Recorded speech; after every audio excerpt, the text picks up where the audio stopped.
我们看到啊，从去年10月开始呢，中老铁路国际冷链专列开始常态化的运行。那很多货物呢，从万象出发，经过云南磨憨口岸就可以直抵北京。这样的一种铁路冷链运输方式和此前的公路运输相比啊，无论是时间成本、运输成本，还是货损率，都大大的降低。您如何看待这样一个中老铁路的黄金大通道？สำหรับโครงการทางรถไฟลาวจีนนี้ข้าพเจ้าตีราคาสูงเนื่องจากว่าโครงการดังกล่าวเป็นโครงการยุทธศาสตร์การร่วมมือของสองประเทศในพร้อมเดียวกันนั้นมันก็เป็นการสอดคล้องกับนโยบายหนึ่งแล้วหนึ่งเส้นทางของสปจีนเมื่อก่อนมันมีเส้นทางสายไหมทางทะเลของสปจีนเป็นการขนส่งผ่านทางทะเลมหาสมุทรด้วยกำปั่นแต่ว่ามันก็กระทบกับบรรดาประเทศที่บ่มีชายแดนที่จอดกับทะเลคือสปป.ลาวของข้าพเจ้าเนี่ยบ่มีเขตแดนที่จอดกับทะเลย้อนนั้นจึงมีนโยบายว่าเรื่องหันประเทศจากประเทศที่บ่มีทางออกสู่ทะเล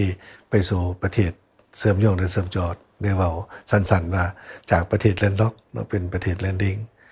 โครงการทางรถไฟลาวจีนนี้เป็นการสนับสนุนโดยกงและก็เป็นความมุ่งมั่นพัฒนาของประชาชนลาวนะอยากให้มีเส้นทางดังกล่าวข้าพเจ้าก็ทราบว่าโครงการทางรถไฟลาวจีนนี้เป็นการก่อสร้างอยู่ในระยะที่มีการระบาดของโควิด -19 แต่ว่าย้อนการสีนำผ้าของสองภาคสองรัฐในความรับผิดชอบของคณะรับผิดชอบก่อสร้างจึงได้ตัดสินใจเห็นให้โครงการดังกล่าวนี้ได้สำเร็จตามแผนการฉะนั้นแล้วอิงใส่บทวิภาคเศรษฐกิจเทคนิคของโครงการนั้นเป็นการบริการตัวจริงมันลืม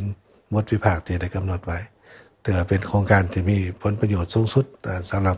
สปป.ลาวและก็เป็นการอำนวยความสะดวกสนับสนุนนโยบายหนึ่งแล้วหนึ่งเส้นทางของสปป.จีนที่จะมีเส้นทางคุนหมิงสิงคโปร์การไปมาหาสู่ระหว่างประชาชนลาวและประชาชนจีนนี้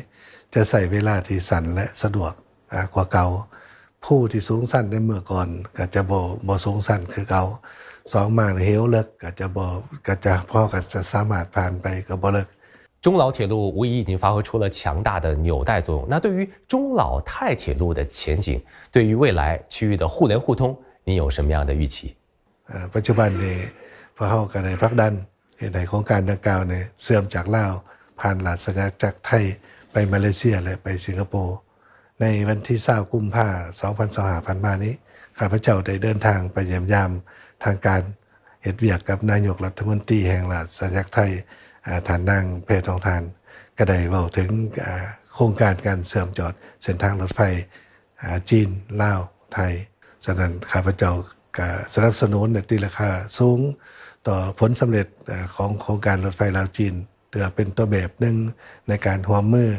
เพื่อให้ทุกประเทศอยู่ในแนวเส้นทางรถไฟดังกล่าวนี้ได้มีผลประโยชน์ร่วมกันได้พัฒนาประชาชนได้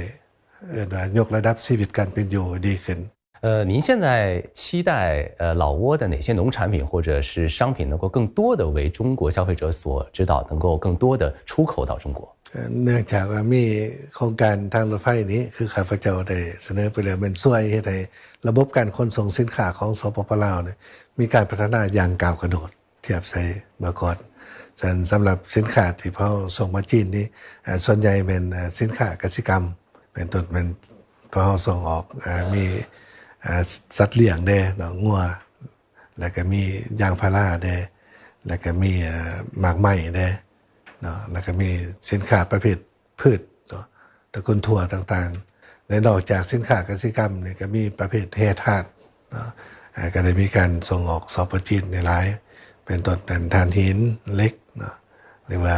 โลหะธาตุอื่นๆก็มีการส่งออกมาจีน